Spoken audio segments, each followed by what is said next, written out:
नमस्कार दोस्तों, स्वागत है आपका ईयर पेज पर, जहां हर किताब बदलती है आपके सोचने का तरीका। आज हम एक ऐसी किताब के बारे में बात करने जा रहे हैं जो आपको ये सोचने पर मजबूर कर देगी, क्या हम सच में अपनी पूरी क्षमता का उपयोग कर पा रहे हैं? क्या हम वाकई वही कर रहे हैं जो हमें करना चाहिए? किताब का नाम है डीप वर्क और इसे लिखा है कॉल न्यूपोर्ट ने। हम सभी जानते हैं कि आजकल हर कोई व्यस्त है। हम सुबह से लेकर रात तक काम में व्यस्त रहते हैं, फिर भी लगता है कि कुछ खास हासिल नहीं हो रहा। क्या आपने कभी सोचा है कि ऐसा क्यों होता है? न्यूपोर्ट की ये किताब इसी सवाल का जवाब देती है। उनका कहना है कि आज के समय में जहां लगातार ध्यान भटकाने वाली चीजें मौजूद हैं, जैसे सोशल मीडिया, ईमेल्स और लगातार सूचनाओं का आना, वहां गहरे एकाग्र काम की अहमियत कहीं ज्यादा बढ़ गई है। क्या होगा अगर हम अपनी पूरी ऊर्जा और ध्यान सिर्फ एक ही काम पर लगा सकें? क्या होगा अगर हम अपने दिन का कुछ हिस्सा पूरी तरह से एकाग्र होकर अपने काम में लगा सकें? डीप वर्क हमें यही दिखाता है। ये किताब आपको बताएगी कि कैसे आप अपनी पूरी ताकत को सही दिशा में लगा सकते हैं, ताकि आपकी मेहनत का फल असाधारण हो। अध्याय 1, गहरा काम है मूल्यवान। कॉल न्यूपोर्ट के अनुसार गहरा काम, डीप वर्क, आज के समय में सबसे मूल्यवान कौशल बन चुका है। ये वो कार्य है जो हमें पूरी एकाग्रता के साथ बिना किसी विकर्षण के करना होता है। न्यूपोर्ट ने यह सिद्ध किया है कि गहरा काम हमें केवल अच्छा नहीं बनाता, बल्कि हमें असाधारण बनाता है। ये कार्य करने का तरीका इतना मूल्यवान क्यों है, इस पर इस अध्याय में विस्तार से चर्चा की गई है। आजकल हमारा जीवन सूचना के एक विशाल सागर में डूबा हुआ है। Emails, social media, meetings, phone calls और अन्य डिजिटल विकर्षण हमारे ध्यान को हमेशा बांटते रहते हैं। उदाहरण के लिए, एक व्यक्ति अपनी सुबह की बैठक में भाग लेता है, फिर बीच में वह अपना फोन चेक करता है, फिर किसी मित्र से चैट करता है, और इस सब में उसे किसी एक काम पर 100% ध्यान नहीं लगता। इस तरह की सतही काम करने की आदतें आज के समय में बहुत आम हो गई है। ये सतही काम, जिसमें हमारा ध्यान बंटा रहता है, गहरे काम से बिल्कुल अलग है। अब न्यूपोर्ट ने उदाहरण के तौर पर 2 प्रसिद्ध व्यक्तित्वों की चर्चा की है, जिनका गहरे काम से जुड़ा अनुभव असाधारण रहा है। मार्क जुकरबर्ग, फेसबुक के संस्थापक मार्क जुकरबर्ग अपने काम में गहरे ध्यान को प्राथमिकता देते हैं। वे अक्सर अपने दिन की शुरुआत में 4 से 5 घंटे बिना किसी विकर्षण के विचारों, रणनीतियों और कोडिंग पर ध्यान केंद्रित करते हैं। इस समय में उन्हें न कोई फोन कॉल आता है, न ही कोई ईमेल। इस प्रकार का गहरा काम उन्हें अपने उत्पादों को लगातार नया और बेहतर बनाने में मदद करता है। जुकरबर्ग का यह ध्यान केंद्रित तरीका उनके व्यवसाय की सफलता का एक मुख्य कारण रहा है। जेके रोलिंग, प्रसिद्ध लेखक जेके रोलिंग ने अपनी किताबों को लिखने के दौरान गहरे काम की आदत को अपनाया। वो दिन में कुछ घंटों के लिए अपने लेखन पर ध्यान केंद्रित करती थी। वो ये सुनिश्चित करती थी कि इस दौरान उन्हें किसी भी प्रकार का विकर्षण न हो। यही कारण है कि उनकी किताबें, जैसे हैरी पॉटर, आज भी विश्व भर में लोकप्रिय है। उनका उदाहरण दिखाता है कि गहरा काम किसी भी क्षेत्र में उत्कृष्टता प्राप्त करने के लिए आवश्यक है। न्यूपोर्ट ये भी बताते हैं कि गहरा काम न केवल उत्पादकता बढ़ाता है, बल्कि ये हमारी रचनात्मकता को भी प्रोत्साहित करता है। जब हम बिना किसी बाहरी ध्यान भटकाव के अपने काम में डूब जाते हैं, तो हम नए विचार उत्पन्न करने में सक्षम होते हैं। उदाहरण के लिए, एक वैज्ञानिक या लेखक जब गहरे काम में डूबकर कोई शोध करता है या किताब लिखता है, तो वो नई और क्रांतिकारी सोच को जन्म देता है। इस प्रकार गहरा काम हमें मानसिक संतुष्टि भी प्रदान करता है। जब हम अपनी पूरी क्षमता के साथ एक कार्य को पूरा करते हैं, तो हमें उस काम में वास्तविक मूल्य महसूस होता है, जो हमें सतही कार्यों से नहीं मिलता। यही कारण है कि गहरा काम न केवल हमारे पेशेवर जीवन में, बल्कि व्यक्तिगत जीवन में भी सकारात्मक बदलाव लाता है। न्यूपोर्ट ने इस अध्याय में यह स्पष्ट किया है कि गहरा काम आज के समय में पहले से कहीं ज्यादा महत्वपूर्ण है, क्योंकि ये हमें उस भीड़ से बाहर निकलने का अवसर देता है जो सतही कामों में उलझी हुई है। गहरा काम ही वो कुंजी है जो हमें अपने क्षेत्र में अलग पहचान दिलाने में मदद करता है। अध्याय 2, गहरा काम दुर्लभ है। कॉल न्यूपोर्ट के अनुसार गहरा काम, डीप वर्क, आजकल दुर्लभ है और यही कारण है कि ये इतना मूल्यवान है। आज के समय में हम जिस प्रकार की कार्य संस्कृति में जी रहे हैं वो गहरे काम को करने के लिए अनुकूल नहीं है। अधिकांश लोग सतही कामों में उलझे रहते हैं और गहरे काम को पूरी तरह से नजरअंदाज कर देते हैं। सबसे पहले न्यूपोर्ट ये बताते हैं कि आजकल लोगों की दिनचर्या में जितने विकर्षण हैं वे गहरे काम को करने की प्रक्रिया को कठिन बना देते हैं। उदाहरण के लिए, अधिकांश लोग अपने काम के दौरान ईमेल चेक करते हैं, फोन कॉल्स का जवाब देते हैं और सोशल मीडिया पर समय बिताते हैं। ये विकर्षण हमारे मानसिक संसाधनों को लगातार खींचते हैं, जिससे हमें अपने कार्य पर पूरी तरह से ध्यान केंद्रित करने में मुश्किल होती है। यदि हम काम करते वक्त बार बार अपना ध्यान बदलते हैं तो हमारा दिमाग उस कार्य में पूरी तरह से नहीं डूब पाता। मल्टीटास्किंग का जाल। न्यूपोर्ट ने इस अध्याय में एक महत्वपूर्ण बिंदु पर जोर दिया, वो है मल्टीटास्किंग। आजकल लोग समझते हैं कि एक साथ कई काम करना उत्पादकता को बढ़ाता है, लेकिन ये वास्तव में हमारी मानसिक क्षमता को बांटता है। उदाहरण के लिए, जब कोई व्यक्ति एक साथ काम कर रहा होता है और फोन पर बात कर रहा होता है या ईमेल चेक कर रहा होता है, तो वो दोनों कामों में से किसी पर भी पूरी तरह से ध्यान नहीं दे पाता। ये स्थिति गहरे काम के लिए बिल्कुल विपरीत है, क्योंकि गहरे काम में पूरी मानसिक ऊर्जा और ध्यान की आवश्यकता होती है। सूचना का अत्यधिक प्रवाह। न्यूपोर्ट के अनुसार आजकल सूचना का अत्यधिक प्रवाह और डिजिटल विकर्षण हमें गहरे काम में नहीं डूबने देते। इंटरनेट पर उपलब्ध सभी जानकारी हमें सतही तौर पर व्यस्त रखती है। हम ईमेल चेक करते हैं, फेसबुक पर पोस्ट देखते हैं और इन सभी गतिविधियों के कारण हमें असली गहरे कार्य पर ध्यान केंद्रित करने में कठिनाई होती है। न्यूपोर्ट का कहना है कि हम जितना अधिक डिजिटल सूचना से घिरे होते हैं उतना ही गहरा काम करना मुश्किल हो जाता है। गहरे काम के लिए मानसिक अनुशासन। न्यूपोर्ट के अनुसार गहरा काम करने के लिए मानसिक अनुशासन की आवश्यकता होती है।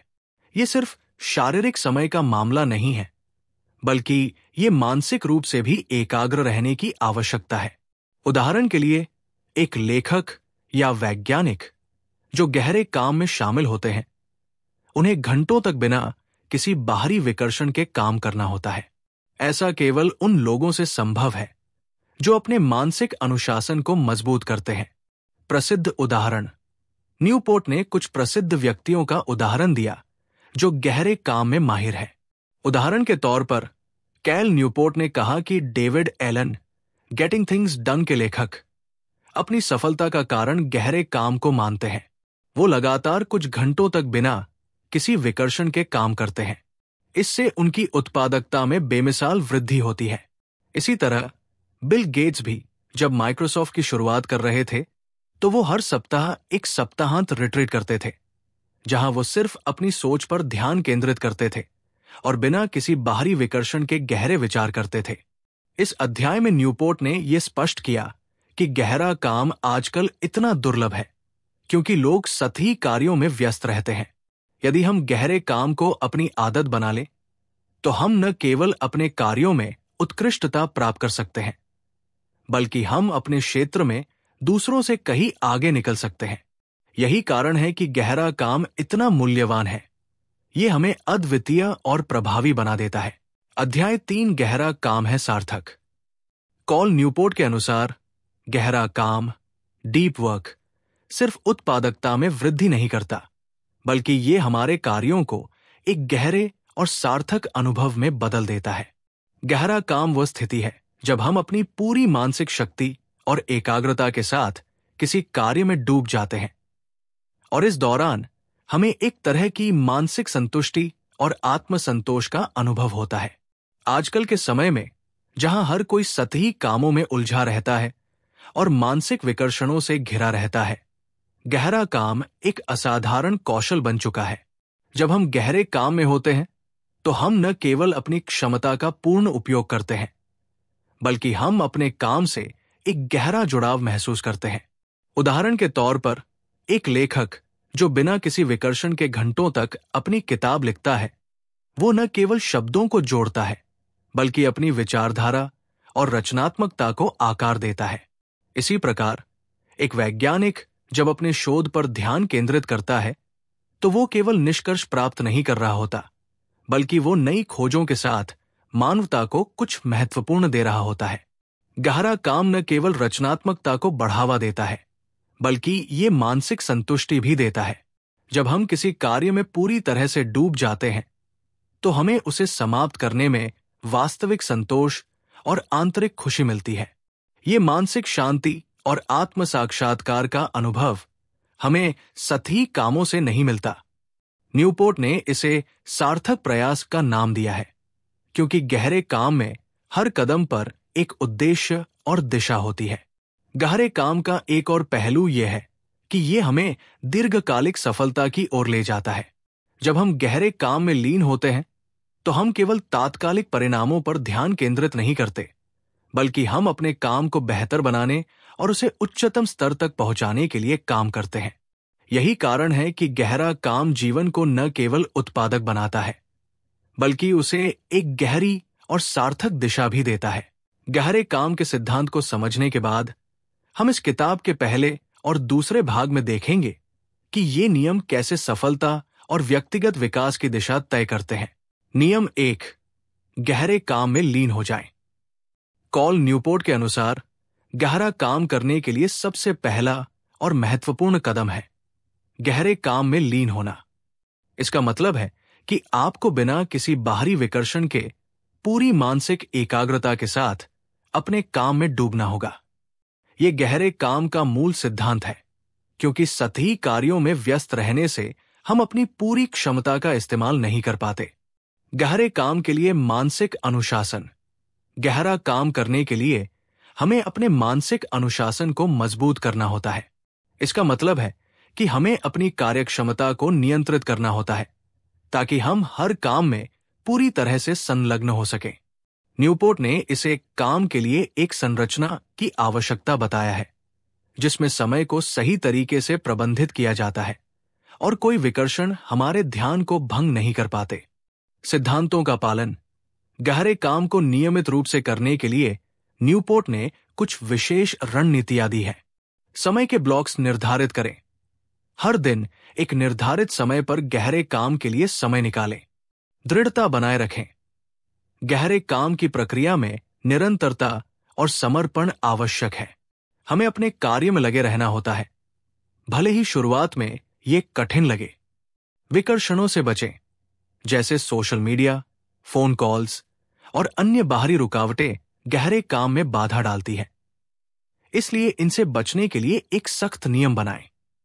उदाहरण, जैसा कि बिल गेट्स और कैल न्यूपोर्ट खुद अपनी दिनचर्या में गहरे काम को प्राथमिकता देते हैं, हमें भी अपने दिन की शुरुआत और अंत में गहरे काम के लिए समय निर्धारित करना चाहिए। इन उदाहरणों से हम सीख सकते हैं कि गहरे काम में डूबने से हम न केवल अधिक प्रभावी बन सकते हैं, बल्कि हम अपनी रचनात्मकता और उत्पादकता को भी नई ऊंचाइयों तक ले जा सकते हैं। निष्कर्ष, गहरे काम में लीन होना सफलता की ओर एक महत्वपूर्ण कदम है। यह न केवल हमें अपने कार्य में उत्कृष्टता प्राप्त करने में मदद करता है, बल्कि ये हमारे मानसिक स्वास्थ्य और जीवन की संतुष्टि को भी बढ़ाता है। नियम 2, उबाऊपन को अपनाएं। एम्ब्रेस बोर्डम, उबाऊपन को अपनाना का मतलब है कि हमें उन क्षणों को भी स्वीकार करना होगा जब हमारा मन आलस्य या उबाऊ अनुभव करता है। इस नियम के अनुसार हमें मानसिक रूप से यह स्वीकार करना होता है कि गहरे काम के दौरान उबाऊ और साधारण क्षण आना स्वाभाविक है, और इनसे बचने के बजाय हमें इन्हें अपनाना चाहिए। उबाऊपन से डरना नहीं चाहिए। आज के समय में हमें लगातार मनोरंजन, सोशल मीडिया और अन्य बाहरी विकर्षणों के कारण बोरियत से डर लगता है, लेकिन न्यूपोर्ट के अनुसार ये उबाऊ क्षण असल में हमारे गहरे काम में सफल होने के लिए जरूरी है।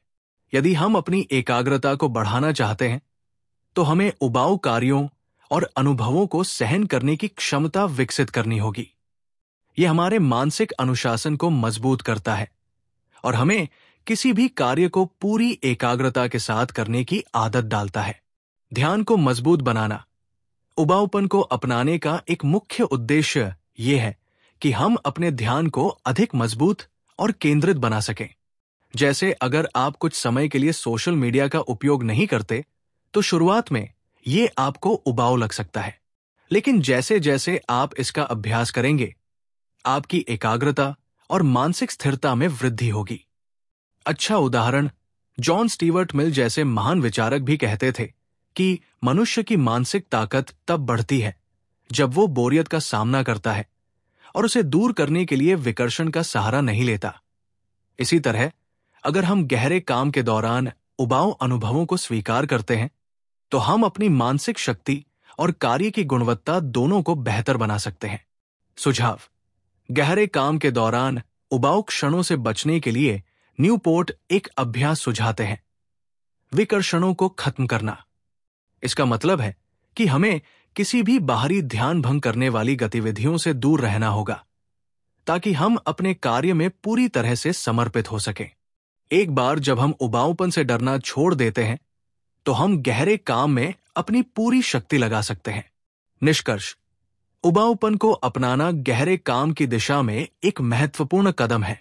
यह हमें मानसिक रूप से दृढ़ बनाता है और हमारी एकाग्रता की क्षमता को मजबूत करता है, जिससे हम अपने कार्य को अधिक गहरे और प्रभावी तरीके से कर पाते हैं। नियम 3: सोशल मीडिया को छोड़ दें। कॉल न्यूपोर्ट के अनुसार सोशल मीडिया आजकल हमारी उत्पादकता और मानसिक एकाग्रता के सबसे बड़े शत्रुओं में से एक बन चुका है। यह हमें निरंतर विकर्षित करता है, हमारे ध्यान को भटकाता है और गहरे काम में पूरी तरह से लीन होने में अड़चन पैदा करता है।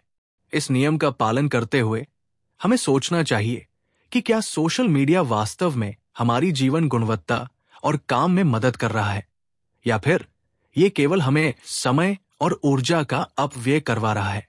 सोशल मीडिया का प्रभाव।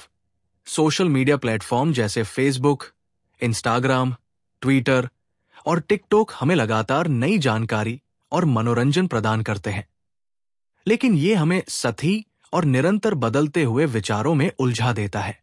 सोशल मीडिया की आदतें हमारे दिमाग को इस तरह प्रशिक्षित करती है कि हम जल्दी जल्दी सतही जानकारी पर ध्यान केंद्रित करते हैं, जो गहरे महत्वपूर्ण कार्यों के लिए जरूरी मानसिक क्षमता और ध्यान को कमजोर करता है।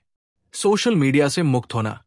न्यूपोर्ट ने यह सुझाव दिया है कि हमें सोशल मीडिया से पूरी तरह से छुटकारा पाने या इसे कम से कम उपयोग करने की कोशिश करनी चाहिए।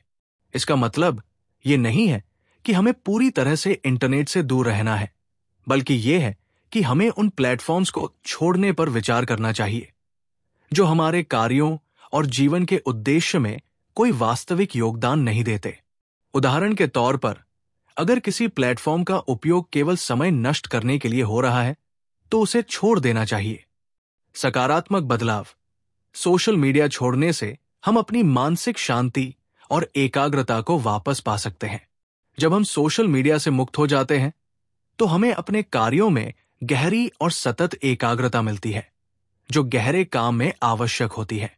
उदाहरण के तौर पर, एलन मस्क और बिल गेट्स जैसे लोग जो अत्यधिक सफल हैं, उन्होंने अपने समय का प्रबंधन इस प्रकार किया है कि उनका अधिकांश समय गहरे काम में व्यतीत होता है और सोशल मीडिया का स्थान इसमें बहुत कम है। सुझाव। न्यूपोर्ट का सुझाव है कि हम एक योजना बनाएं और ये तय करें कि सोशल मीडिया का उपयोग हमारे जीवन में कैसे और क्यों हो। अगर किसी प्लेटफॉर्म का उद्देश्य स्पष्ट नहीं है या वो समय की बर्बादी कर रहा है तो उसे बंद कर दें। निष्कर्ष, सोशल मीडिया का उपयोग केवल तब करना चाहिए जब ये हमारी जिंदगी या काम को आगे बढ़ाने में मदद करता हो। इसे पूरी तरह छोड़ देने से हम गहरे काम में अपनी एकाग्रता को बढ़ा सकते हैं और अपनी मानसिक ऊर्जा को सही दिशा में उपयोग कर सकते हैं। नियम 4: सतही काम को समाप्त करें। Drain the shallows. Call Newport के अनुसार अगर हम वास्तव में गहरे और अर्थपूर्ण कार्य करना चाहते हैं तो हमें अपनी दिनचर्या में से सतही कार्यों को पहचान कर उन्हें सीमित या समाप्त करना होगा। ये वे कार्य होते हैं जो कम मानसिक ऊर्जा मांगते हैं, जैसे ईमेल चेक करना, मीटिंग में बैठना, सोशल मीडिया स्क्रॉल करना, फॉर्म भरना या अनावश्यक कॉल्स लेना। ये कार्य हमारी उत्पादकता को चुपचाप खत्म करते हैं और गहरे काम के लिए जरूरी समय और मानसिक क्षमता को खा जाते हैं। सतही बनाम गहरा कार्य।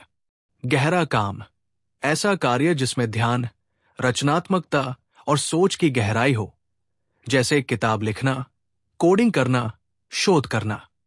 सतही काम ऐसा कार्य जो बिना ज्यादा सोच के भी हो सकता है, जैसे छोटे ईमेल भेजना, रूटीन कॉल्स, रिपोर्ट अपडेट करना। समस्या तब होती है जब हम दिन भर इन्हीं सतही कार्यों में उलझे रहते हैं और असल मूल्यवान कार्य के लिए समय ही नहीं बचता। कैसे करें सतही काम को कम? अपना समय ट्रैक करें। एक हफ्ते के लिए यह ट्रैक करें कि आप दिन भर किसमें कितना समय दे रहे हैं। इससे आपको स्पष्ट दिखेगा कि कितना समय गहरे और कितना सतही काम में जा रहा है।